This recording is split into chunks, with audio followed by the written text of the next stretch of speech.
تو میں ڈرتا ہوں کہ کہیں مجھے چھوٹی چھوٹی لکڑیوں کے طور پر جہنم میں استعمال نہ کیا جائے کہ کافر جو ہیں وہ تو بڑی لکڑیوں کی طرح ہوں گے، کہیں مجھے چھوٹی چھوٹی لکڑیوں کی بنیاد پر مجھے کہیں پہلے نہ جلایا جائے۔ حسن بصری رحمۃ اللہ علیہ ان کے بارے میں آتا ہے کہ اپنے گھر کی چھت کے اوپر بیٹھ کر روتے تو پر نالے کے ذریعے سے پانی بہہ پڑتا تھا۔ Please like my this video and subscribe my YouTube channel Islamic Message and press the bell icon for never miss update. Thank you. یہ تو میں نے آپ کے سامنے ایک واقعہ رکھا، تو اسی طریقے سے صحابہ کرام رضوان اللہ علیہم مجمعین کے بعد تابعین، تبع تابعین، ائمہ مجتہدین اور آج تک جتنے بھی اولیاء اللہ گزرے ہیں وہ حق تقاتی ہی پہ تھے، اللہ سے ڈرنے والے تھے۔ حضرت ذوالنون مصری رحمۃ اللہ علیہ ایک دفعہ گزرے تھے، یہ بہت رویا کرتے تھے۔ کسی نے پوچھا حضرت روتے کیوں؟ کہنے لگے اللہ کے حکم سے، اللہ کے خوف سے تو سورج بھی روتا ہے، میں کیوں نہ روں۔ اور ایک مرتبہ کسی نے پوچھا حضرت کیا وجہ کہ اتنا ڈر رہے اور رو رہے ہو؟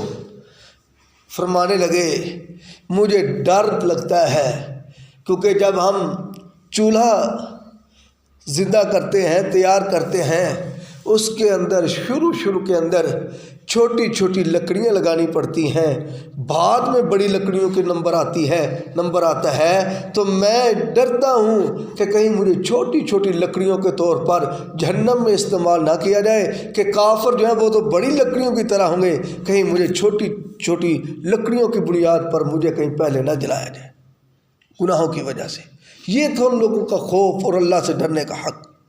حضرت حسن بصری رحمۃ اللہ علیہ ان کے بارے میں آتا ہے یہ اتنا رویا کرتے تھے اللہ کے خوف سے کہ اپنے گھر کی چھت کے اوپر بیٹھ کر روتے تو پر نالے کے ذریعے سے پانی بہہ پڑتا تھا۔ اور ایک کتاب میں لکھا تھا کہ اتنا روتے تھے کہ جس جگہ پہ بیٹھے ہوتے تھے اس جگہ پر گھاس اگایا کرتی تھی ان کے رونے کی وجہ سے۔ یہ تھا ان لوگوں کا حالات۔ اللہ سے ڈرنے کا حق۔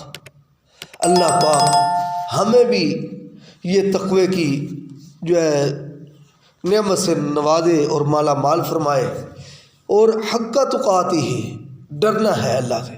وہ کیسے؟ 24 گھنٹے کی زندگی جو ہے وہ اللہ کے خوف کے اندر گزرے، کہیں مجھ سے کوئی کمی نہ ہو جائے، مجھ سے غلطی نہ ہو جائے، مجھ سے اللہ کے حکموں کے اندر کہیں کوتاہی نہ ہو جائے۔